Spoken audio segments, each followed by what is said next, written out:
Well,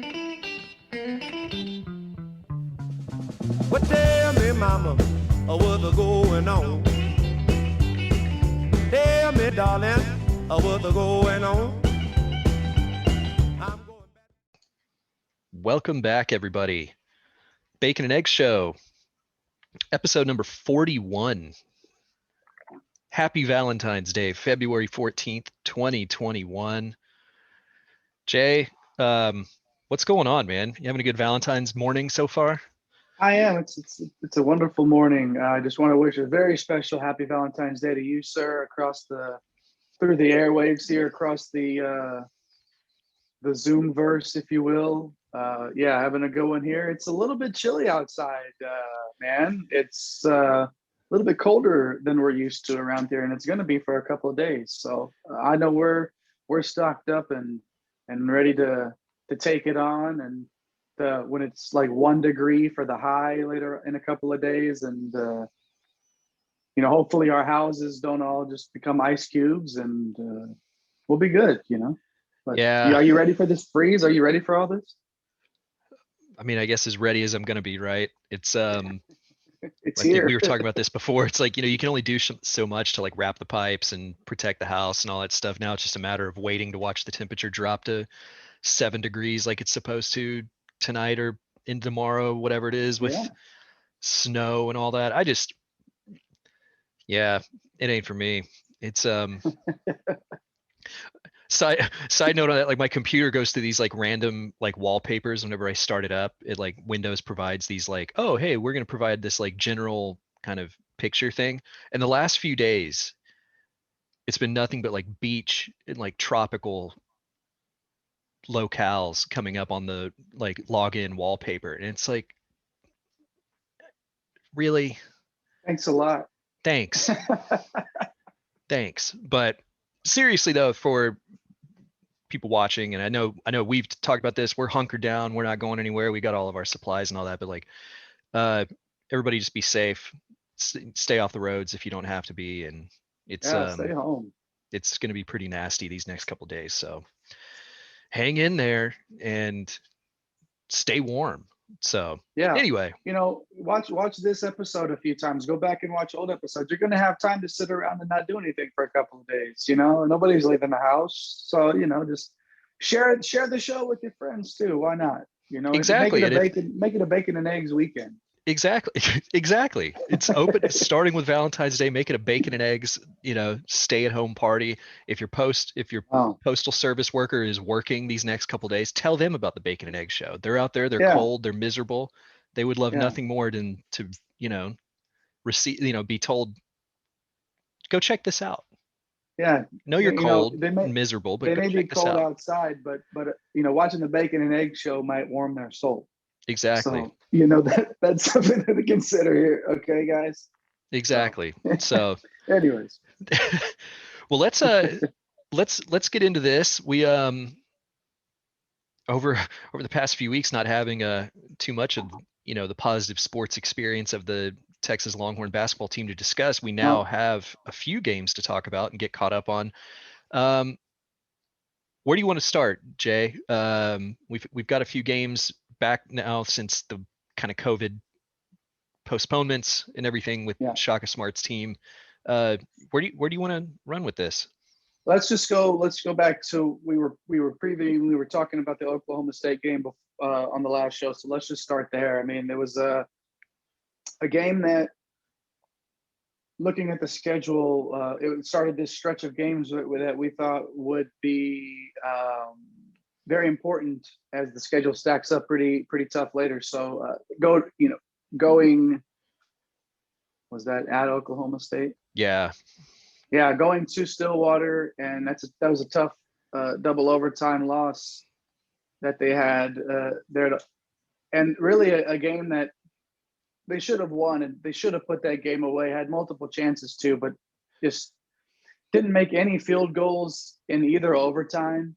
Like 0 for 12 from the field between the two overtimes combined. They were just gassed. They weren't. It seemed like that was a game that they really, in my opinion, Kerry, that they used to sort of get their game legs, their sea legs, if you will, back underneath them and sort of start to come together as a team. And they almost pulled it out, but Oklahoma State got the better of them there. So the thing that stood out to me with that one, Kerry, though, they only had 9 assists the entire game. In Yeah. 2 overtimes, they only had 9 assists. And that really is not usually a recipe for success at any level of basketball, much less the Big 12. No, it's not. It's I do think it's, you talk about those missed field goals throughout the course of the game and like there towards the end. The fact that it actually got to 2 overtimes, given Right. that, is kind of mind-boggling. If you didn't know the result of the game and you didn't, know that it went to overtime or anything like that, and you talk about how many of those missed shots, you go, oh, well, they must have just been boat raced towards the end of that. That wasn't really the case. I mean, it still went to overtime. So, yeah, I think coming out of that game, it was a little frustrating, but also kind of that within the context of the COVID cancellations and everything that we've been talking about. It's one of those that you kind of grain of salt take. I think what has happened since then provides more context to what happened in Stillwater, right? Absolutely. No, I that's a great point to make. That was exactly the type of thing that I was thinking of, was when you're coming off of sort of a layoff and you're learning how to play as a team again, because you can practice 5-on-5, you can run 5-on-5 in practice all you want. But until you're playing against a team with a different color shirt on and you're in that environment, it's just different. So there's really something to be said for that. And keeping that, like you said, keeping that in perspective, being able to see these next 2 games that they've had, which have been, they've won both of them. And the TCU game that we'll talk about here in a little bit was really the most complete win they've had in a while. But yeah, to be in that game against Oklahoma State after just not playing well, really, like at all, just really looking rusty and still trying to get their legs about them again. It was, I guess, disappointing to lose, but you keep that in mind that they were still doing that and they still almost pulled that off. And then, going to Kansas State and getting scoring 80 points and getting a win there with Andrew Jones leading the way with 24, Kerry. That was, to me, that was a step in the right direction that really led to some success against TCU. Yeah, that one had its own concerns though. Blowing the lead, I think Texas had a 17-point lead at one point in the second half. And if Coleman doesn't hit his free throws towards the end of that game, we could be talking about a really bad loss for this team on the road. I mean, Kansas State they're not the worst team in the country, but they're not a good team. And that's, obviously you go on the road, it's the Big 12, you get out of there with a win. That's always going to be, something important. But yeah, the TCU game really made me feel a lot better about the Kansas State game, because I think, TCU's a pretty clear upgrade over Kansas State. TCU's not a bad team. I mean, they're towards the bottom of the Big 12 standings, but I mean, they're only going into this game was only like a 2-game difference off of Texas. Record wise, TCU's not a bad team. And so to get a 15-point win over TCU at home and just play kind of a complete game, watching that, there wasn't really a time in that game against TCU where either they went cold like they did against Oklahoma State and just completely, the offense just disappeared for a huge stretch of time. And there wasn't the period against like Kansas State where they kind of you kind of felt like they had let the game get out of their control a little bit.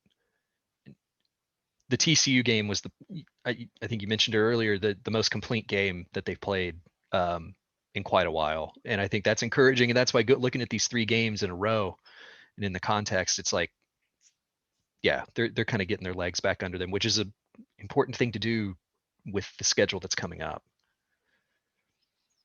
The things that I liked most about the Kansas State game were, they started playmaking again for each other, between Coleman and Ramey. between their playmaking ability, Coleman's ability to have ice water in his veins and make those free throws when free throws have been something that we've discussed on this show as being that Achilles heel for this team, or one of them. To see a guy step up and make 4 straight free throws there with the game on the line to seal the deal, that was very encouraging to know that there, somebody on this team can step up and hit a big free throw at a time that when they really need it. It was a little bit concerning to give up that big of a lead and really let Kansas State back in the game. But the fact that they closed the deal there, and then, like you said, bled into that TCU game, and that made me feel a lot better about the situation. It's just when you get there, it's Andrew Jones has been the, I know Greg Brown comes with a lot of the hype, and Kai Jones is a project, he's up there, and Jericho Sims is projected to be a high pick, and you got guys that are, I'm sorry, no, that's Jones that's projected to be the pick, but you got these guys that are, it's hit or miss with some of these bigger names or guys that have been around the program for a while. And Andrew Jones, for me, has been, aside from games where Coleman has sort of carried the team, Jones in tough stretches of time has carried this team on his back and just been a guy that when they need a bucket, he's the guy to get it. So, really props to Andrew Jones there, and he stepped up in a big way against TCU. But I think the key for me in the TCU game was that a lot of people played well, not just a couple people played well. They looked like a complete team. Yeah. They played solid defense. They shared the ball with each other. They had 8 assists when there was still 3 minutes left in the first half. Like, those are the sort of things that make, that's what makes me feel like they've got the ball rolling again. So when it comes time to, now finish this stretch of 5 games in 11 days, and it's coming up against a big test against Oklahoma on Tuesday, I feel like they're now prepared to go to Norman and play a really good Oklahoma team. I feel like they're back to where they need to be to actually, go into Norman and compete. Yeah, I think, what was it? Oklahoma got that big win against West Virginia, Yep. a double overtime game there. I think Oklahoma will probably be in the top 10.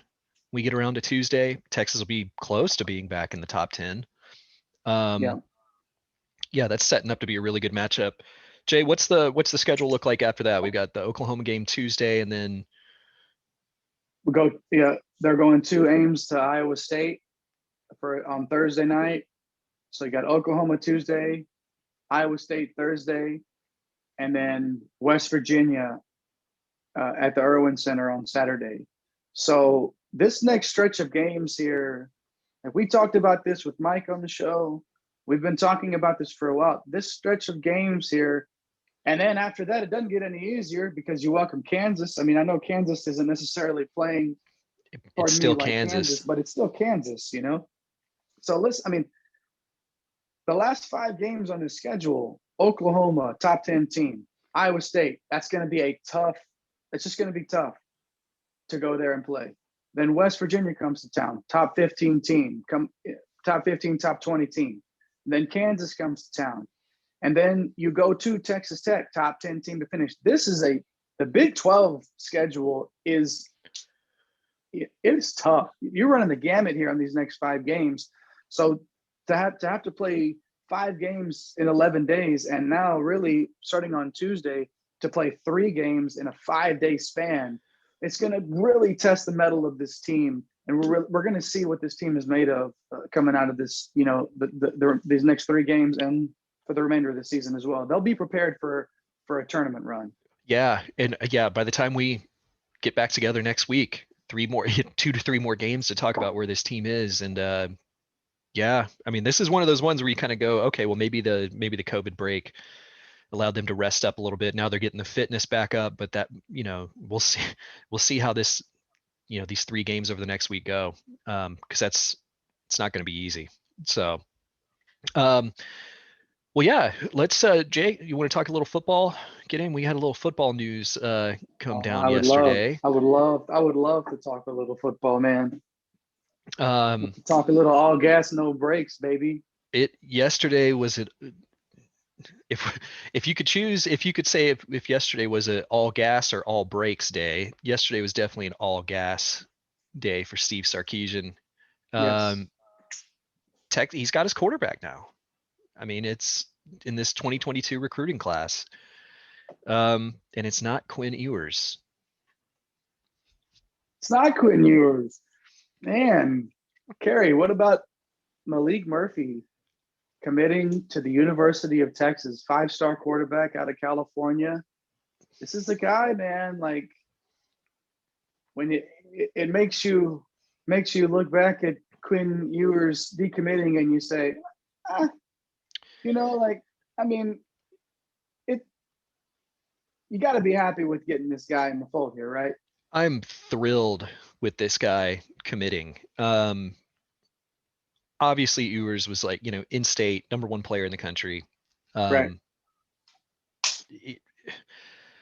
but I think they've made the right decision in basically perceiving that that ship has sailed, that his commitment to Ohio State, it's probably pretty firm. I mean, we'll see, these things, it's crazy. It's recruiting, it's talking about juniors in high school, Right. I think we've all been there. It's what you think you're doing today might be completely different by the time the fall rolls around, and so who knows. But I love the commitment of Malik Murphy. I know there was some debate about him or Klubnik, the quarterback from Westlake. Just my own personal take on this is Murphy, if you're not getting Ewers, was the guy for me. I think his upside, the athletic, like the natural talent that he brings to the table, is especially with a quarterback developer like Steve Sarkisian. I don't want to call this like a project take, because he's not. He's a 5-star recruit. All the biggest programs in the country are after him. But just, this is an opportunity for him to sit for a couple years and really get developed and then take over, whether that's taking over for Hudson Card or Casey Thompson. This isn't going to be a guy that's coming in and expecting to start day one as a true freshman. I just think that the upside is just incredible with him. His ceiling it couldn't be any higher.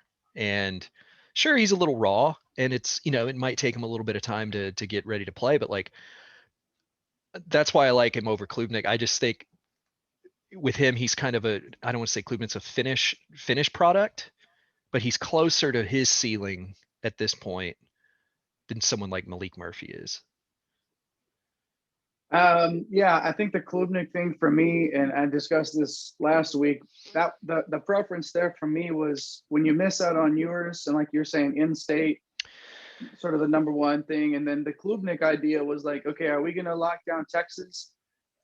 But you're not sad that that the program goes outside of the state to make, to get this commitment. My line of thinking when talking about Klubnik last week was, yeah, let's lock down the state. This is not a disappointing commitment for me at all. This, to get this guy in, and we were saying we wanted this done sooner than later, like in terms of getting this recruiting class going, getting that quarterback, laying the foundation for your class, and then really being able to build around it. Which, to be honest, and we'll talk about the other 4 recruits that are already in this class, and there ain't a slouch in the group, but to get Malik Murphy in the fold, to be able to lay the foundation with your quarterback for this class, and to start really getting the ball rolling here. And there's more to come here soon too. There's going to be some more announcements coming real quick. This coaching staff, literally, when they say all gas, no brakes, they're serious. Like, this is not a kiddie table situation anymore. Like, this is how big boy recruiting is done.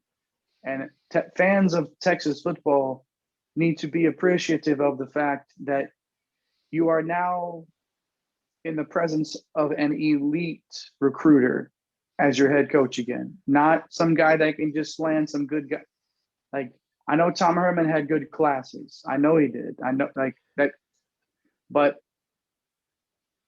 the way that Tom Herman went about it in terms of forming relationships Oh and, yeah. or not forming relationships because of his abrasiveness. That's not the vibe you get from anyone on this staff right now. It just is it.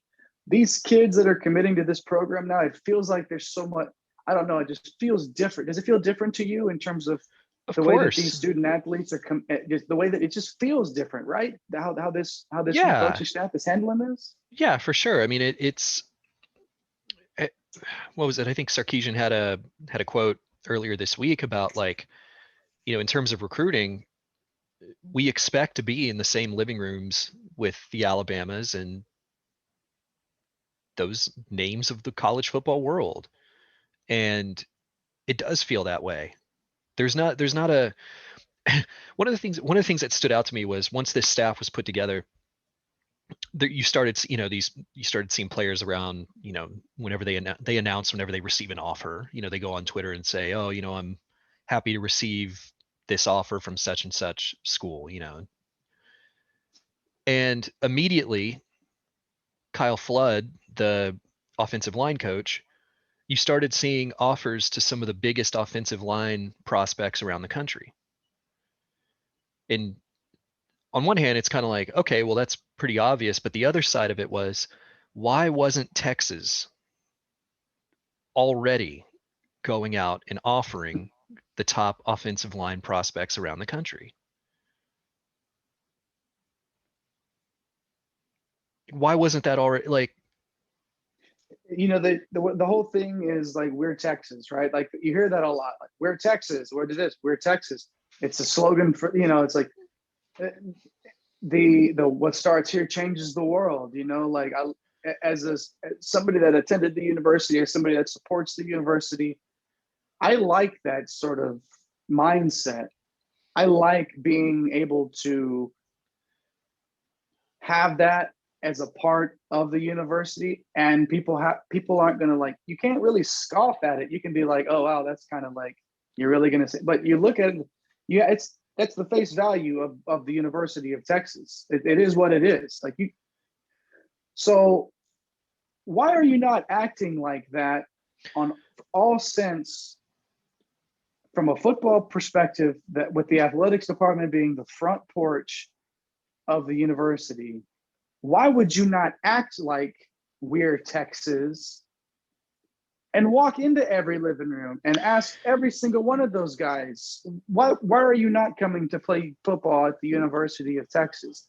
Come here, let's do this. Like, what's the deal? well, But yeah. And I think, it doesn't seem like that's been the case. no. And I think, to be kind of fair about this, the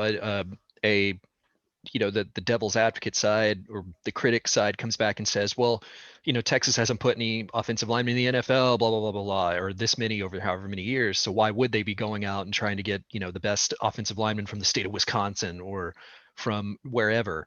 And, I think there's a bit of truth to that, like kind of why use the resources to go after a kid that probably won't commit. You're probably, Texas probably isn't the highest on their list. To me, it's beyond, like there's a bigger game there, that when other players from around the country see these top players announcing an offer from Texas, there's a perception to it.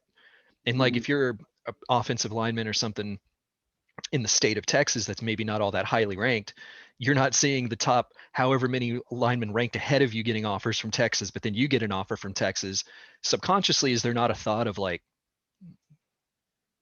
well, I mean, if they're not offering these guys ranked ahead of me and they're offering me, what does that say about my ranking? Like, I think there's a perception game with recruiting that I think Texas hasn't really participated, like they haven't really been involved in for a number of years. And I think it's a university, like to your point, like Texas needs to be looking at that top 300 list of recruits every year and just going out there and make it, like, even if you're not going to get a commitment or even get a visit or anything, be in the conversation. Like, I think there's a Well, perception that comes with that. yeah, Like and Alabama maybe offers everybody. Right. They know Yeah. they're not going to get it. Like, they're not taking 50. Every kid in the country would love to commit and play for Alabama.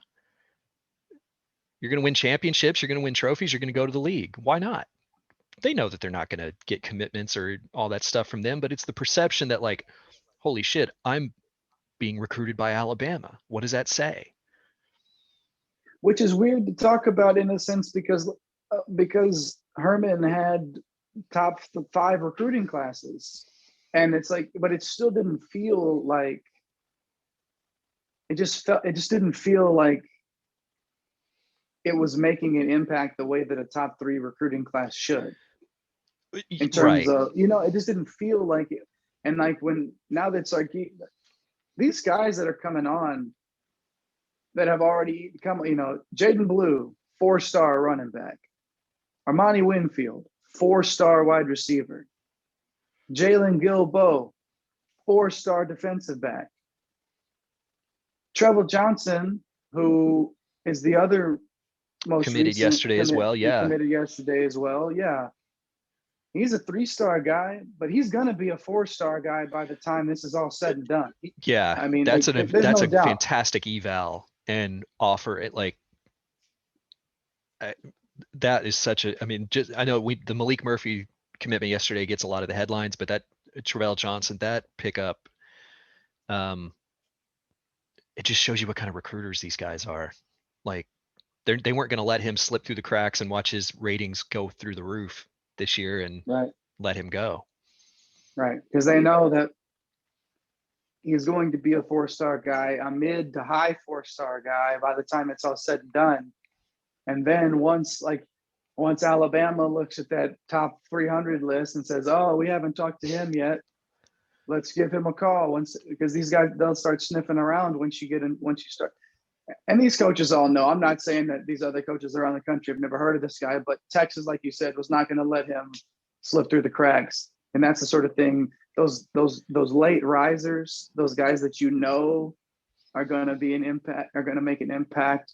I think when we were talking with Mike about this guy, he said that he was like the Gary Johnson prototype linebacker, the sideline to sideline, just head on fire, just throwing his body around, will do anything to help you win, sort of a guy. And that's when you can put on film of him and just see that he just flies everywhere. And how are you feeling about the Johnson commitment? And then, like I said, adding to this class of already just like absurdly talented recruits. I mean, it's exciting to look at when you think about, in the next couple of years, a Texas offense with, Malik Murphy, Jaden Blue, and Armani Winfield on the field at the same time. Jeez. And this class is just getting started. And that's, to me, very exciting, because you start thinking about those pieces start adding up, whether it's in this 22 class, whatever's to come in the 23 class, players that develop in this 21 class that just signed. And even before that, some of the guys that'll be seniors come that time and like that are currently on campus. It's exciting. It's exciting. And I think this is a staff that's going to keep this group together. And there's more to come. That's the thing. Like, you start seeing some of these names that are buddies with Malik Murphy that, they've talked about playing together in college. I mean, there's some real talent that I think could be, in addition to the talent that's already committed, that could be coming on board real soon. It's exciting. I think at this rate, I think I feel pretty comfortable about Texas finishing with the top 5 class in 22. When you lay a foundation like they're laying Yeah. right now, so the real test for me will be exactly what you were talking about earlier, is when do we start seeing offensive linemen committing? When, let's start getting some 4-star O linemen in with some impressive offer lists. And then we'll be cooking with grease. All right. Like, we can talk about these skill position players. We can talk about the quarterback. We can talk about the explosiveness of these guys on both sides of the ball. But when we start to get into the meat and potatoes of this class on the lines for both sides of the ball, that's when you know that the recruiting will have taken the next step. That to me is the ultimate hurdle to cross over here with Steve Sarkisian as the head coach, is how will they fare? The skill position players have not been a problem necessarily in terms of Tom Herman's recruiting classes. Obviously, but let's start to see these 4-star, maybe even, hey, why not get a 5-star offensive lineman here, man? You know, like I think that that's something that, looking at the way that this class has started to form, I don't think it's as big of a joke as that would have been in years past to say. I truly feel like Texas will be in the running for some 5-star, high 4-star offensive linemen in this 2022 class. Yeah, I think so. I think we're going to start to see that gear up.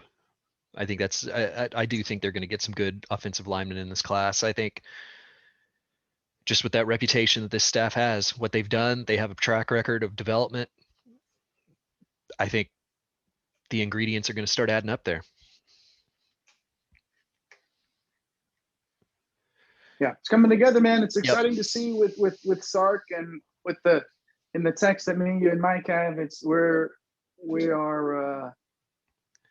We're thoroughly enjoying Steve Sarkisian. So, Coach Sark, I'm sure you're listening wherever it is that you are on the road, or hopefully you're not on the road today with this weather. But wherever you are, Coach Sark, just know that we're enjoying what's happening so far, and keep the foot on that pedal, man, and let's roll with it, because man, it's hard not to be excited. And you know, we've talked about this with Herman too. There's been moments where you really feel like, oh, it's hard not to be excited about this team, and then we were constantly reminded who Tom Herman was.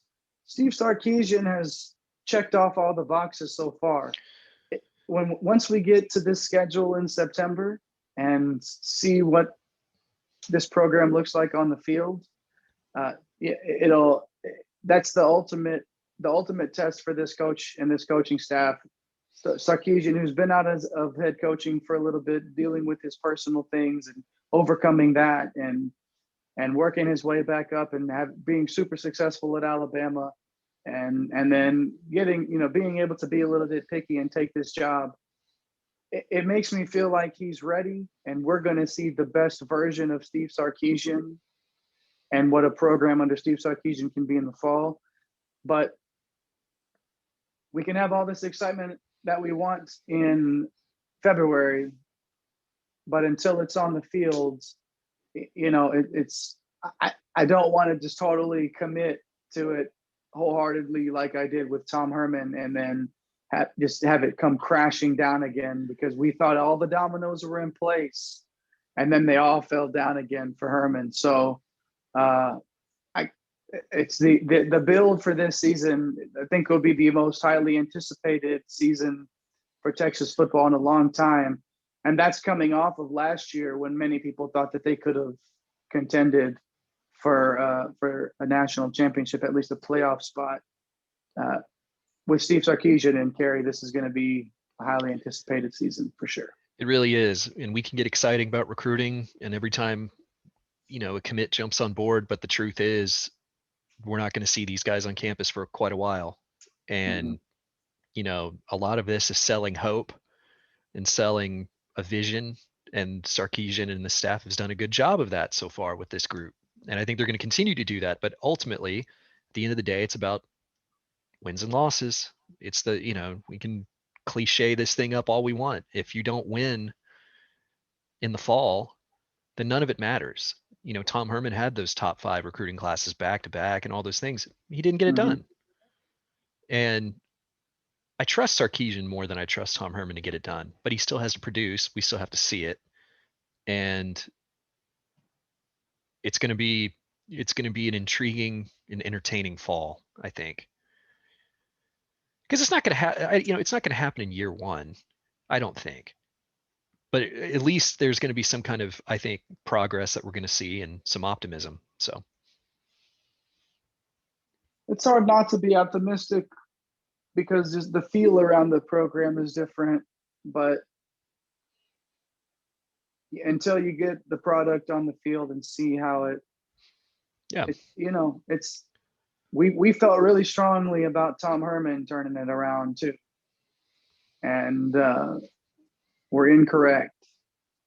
I feel really good about where this is going, but and you can't win. You need the Jimmies and the Joes. It's not just about the X's and the O's. So the fact that that's why that's why we get so amped up about recruiting is because when you start to get these guys, when you have these 5-star quarterbacks commit to you early in the process, and you have these 4-star offensive weapons that are coming, and then you have a guy out of Beast, Texas, that's you're going to take anybody out of Port Arthur that wants to come. Those guys are ballers. And then you got this linebacker coming in now who's a high riser. And you have to get the guys on campus if you're going to win in college football now.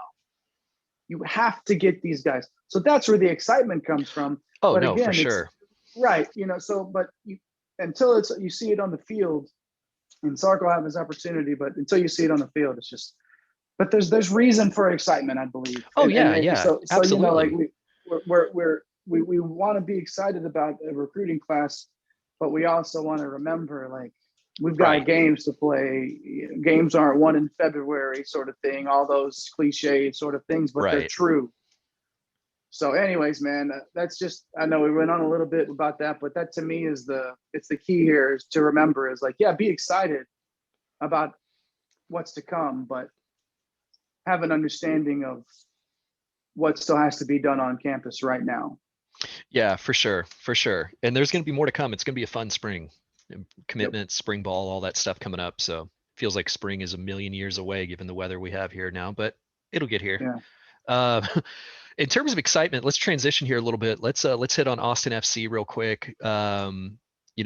Last week they got this collective bargaining agreement done. MLS did. So we're going to have a season. The start got pushed back by about a week. So I think training camp now will actually start like the 1st of March, I think. So here in a few weeks, but Austin FC got a big one. Tomas Pochettino was signed from Argentina. This is a big signing for Austin FC. This is a 25-year-old that was being, courted by some of the bigger clubs in Italy. It's one of the biggest clubs in Argentina was trying to get him on board. And he opted to sign with Austin, wanted to be part of the project here, and also feels like he can take the next step in his career. This is really exciting. Really fantastic business done here by Austin FC. And a versatile player too, like not just Yep. a guy that's going to come in and has to play a certain role, a guy that likes to be in the midfield, but can play, is a great creator, can spend time at the top of your formation and distribute or score. Really a guy, especially of late, that had come on for his club in Argentina and had really been drawing that extra attention to himself. And for $2.5 million to be able to get a player of this quality, A steal. So I mean, that's a bargain, and it makes you, again, when you talk about checking off the boxes, the front office, the leadership of Austin FC have checked off every single box that there is to check off so far from Jump Street, and then especially when it comes to forming this roster and putting it together,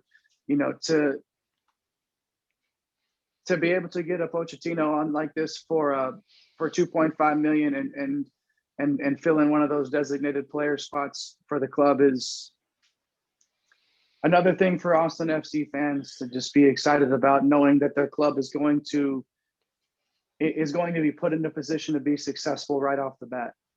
Yeah, and I think going forward, like here before the beginning of the season, that's the second, Pochettino is the second designated player signing, like you mentioned, and there's going to be one more designated player spot, but Claudio Reyna said that they probably won't fill that spot until the summer, when the summer transfer window comes around, which I think is probably pretty smart, because I mean, there are still some roster spots to fill up, and I think they're going to do that obviously before the season starts. But Mhm. I think it's wise to go into the season and kind of see what they have on the pitch, and then be able to say, okay, we can now let's use this money for the designated player spot to fill this hole in the team now that we've actually seen it in action. So I think anybody that's expecting another big signing before the season, I mean, Reyna said it's probably going to be in the summer, so going to hold off there. But I think that's wise. I think they want to see what some of these young strikers, or maybe not so much young strikers, but strikers that they're kind of seeing maybe can have a little bit of a, like Hosen, Gallagher, some of these guys, to see if maybe they can ramp back up what they've produced before sinking money into a designated player signing that they might not need to do. So Yeah, and if health holds up, I mean, they're pretty well off on the back line. I mean, with Lima and Besler and Sweat, and they got guys back there that you can trust.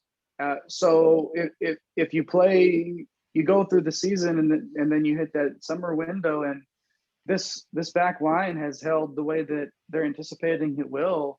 And then you can feel good about if your attack maybe isn't there, going out and getting that designated player, bringing in right, that person that can help you put you over the top. Whereas if you've been defending really well, but maybe just haven't been able to finish up front or string things together the way, maybe it's just not gelling, and you can bring somebody in to help, sort of seal the deal, I guess, if you will, but be the cherry on top of that attacking Sunday. Then I think it's really smart to hold off on that as well. So yeah, I mean, it's you really have to appreciate the care that's being put into this roster assembly.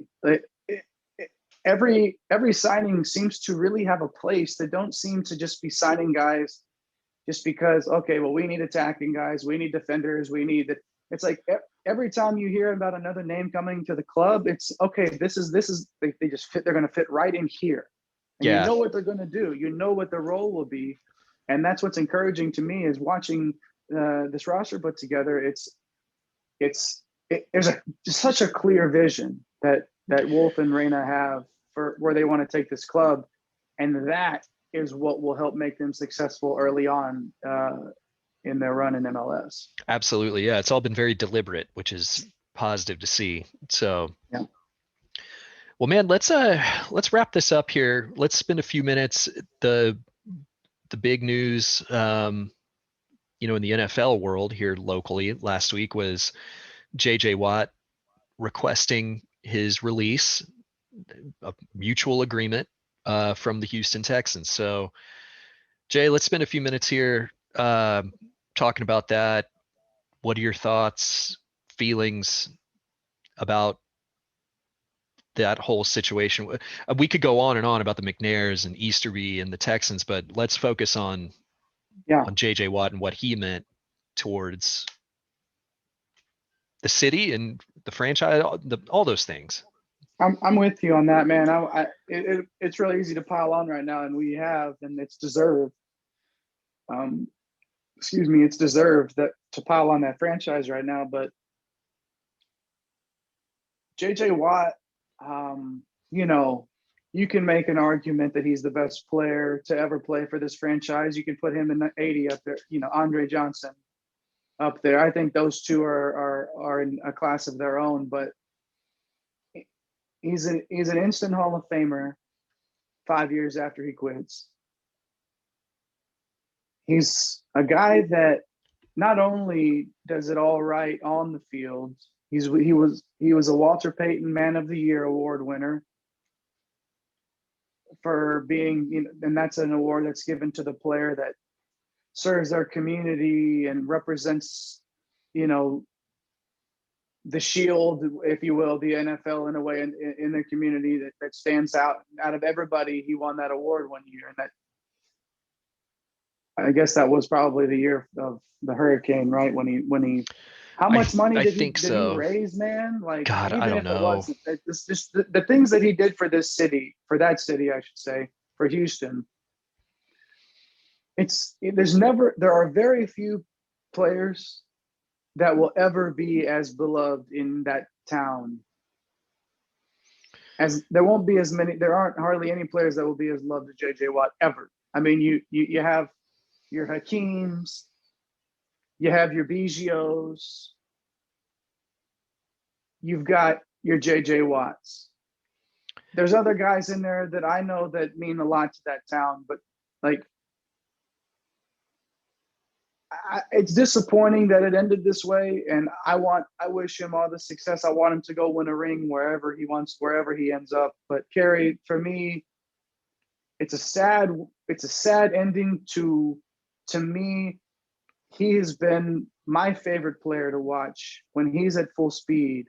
He's been my favorite player to watch in the NFL since he's come into the league. And it's been fun to watch him, and the Texans are worse off for not having that guy in the locker room. Yeah, I want to your point about his, status in Houston, if you will, among the greats. I mean, football's king in Texas, right, and in Houston, and I think that's what puts him. You could argue. I mean, I don't want to say above Hakeem necessarily, because Hakeem won, championships. But like, with football being what it is, I mean, like, talk about just beloved athletes in that city. I mean, I'd almost argue he's up there above any of the Astros, and we're huge Astros fans. I mean, I'm not saying that as a slight against Biggio or any of the Astros greats. Yeah. It's just because football's so important. It's not a slight against Hakeem or any of the great Rockets, that kind of stuff. Like, it's just football is king. And J.J. Watt, for a number of years, was the king of that kingdom. And, I think he's bigger than any of the previous Oilers, any of that kind of stuff. Earl Campbell was huge, but I mean, you're talking about a different era, in terms of exposure and all those kinds of things. And before going into what he did for the community after Hurricane Harvey, and on and on and on. And yeah, I think it just puts JJ on a completely different tier of Houston sports legends. Maybe there's some recency bias in there as well. We're talking about some guy, when we talk about Hakeem and Biggio and stuff, we're talking about some guys that played, quite a while back. So maybe there's a bit of recency bias where we're like, oh yeah, JJ's the biggest thing ever. But like, I just think that all those other kind of factors play into that. And yeah, I mean, but try not to like go sideways into the Easterby and McNair stuff here. But like, I mean, it's another thing that goes into this whole situation. And yeah, it's too bad that that it had to end like this, but it's I mean, I guess not totally unexpected. And I think we all kind of saw the writing on the wall the last year or so. And yeah, we knew it was coming, and we didn't anticipate him sticking around. And Watson will be the last domino to fall there. Some people, more and more people, are thinking that he's not going to get traded, and I don't see how they could not at this point. But either way, big thank you to J.J. Watt for meaning as much as he did, and for being the person that he was, and for just trying to work as hard as he could to bring Houston a ring, and then just couldn't do it. And whether, it's like, now we're looking at it and it's like, Kubiak wasn't good enough to win it there, but then he goes to Denver and wins a ring. And then you got Bill O'Brien, who does just good enough, and all this stuff, and he'll probably move on somewhere and win somewhere else. And it's like, you starting to understand now that maybe the franchise of the Houston Texans is the thing that's holding this team back from winning, and not the coaches and not the people in the locker room, but the people up a little bit higher than that are stopping this franchise from being successful. So, yeah, man, sad day for Watt to leave, but that's a jersey that I'll hang in my house down the road, and I'll wear proudly. whenever, because he's just he's that special of a player, and he'll be missed in the city of Houston for sure. Yeah, for sure. It's best of luck to JJ. I know he's gonna land on his feet. I have a feeling, and I think he's a smart guy, and I think he's got, this isn't about where he ends up. I don't think it's going to be necessarily about money. I think he's going to go somewhere where he has a chance to win, and I wouldn't be surprised if he does just that next year. Whether he's in Tampa Bay or Pittsburgh with his brothers or something, he'll be all right. I'm not too worried about JJ. I think Baltimore is a team to think about as well. With his relationships with coaches up there, I feel like I think Baltimore is somebody, is a team to look out for as well for JJ. So we'll see though, man. I'll support him. I'll cheer for him wherever he goes. I want him to be successful. So we'll see what happens, man. But yeah, with steering clear of all the rest of the garbage that is the Houston Texans franchise now, I think maybe we should end on a positive there with JJ and call it a show. Yeah, we'll close it there. Well, all right, man. This has been good. It's looking forward to now getting outside, enjoying this below freezing weather. Yeah. So yeah, head on out there, man. Yeah, it's gonna be a great one. Might go jump in the pool. You never know. Ooh, man. Refreshing. Wow. I'm sure that'll work. It's good for the circulation, right? Yeah. That's what they say. Yeah, go sit in your pool for a little while right now. It'll do something to your circulation. I don't know. I don't know. Yeah. So, yeah. Well, let's do this again next week if we all survive this freeze, this ice apocalypse. We'll do it again. Stay safe. Well, thanks everybody, and stay warm, stay safe, stay off the roads, and put this episode on repeat. And tell your friends. Tell the utility workers if your power goes out. All those kinds of things. I know you people are still ordering stuff off of Amazon and expecting it delivered tomorrow. So I mean, make sure you tell them. Make sure you tell your Amazon delivery guy too. Hey, go to YouTube and type in the Bacon and Egg Show. It'll pop just up. have the audio on while you're driving. We don't want to be responsible for anybody being distracted by the video aspect. So, especially while driving. Yeah. All Amazon drivers, please do not watch our show while you're driving. Please just listen. We encourage you. We encourage safe driving, non-distracted driving, but get yourself a positive sports experience and listen to some Bacon and Egg Show action. All right. That's right. Nice PSE. Yeah. All right. Well, man, this has been good. Yeah. Let's do it again next week. All right, man. Sounds good. Hook 'em, baby. Let's go. Thanks everybody. We'll see you. Peace. ATX representing. Fatal, baby. Only no seats on a Saturday. Can the dripping swing down?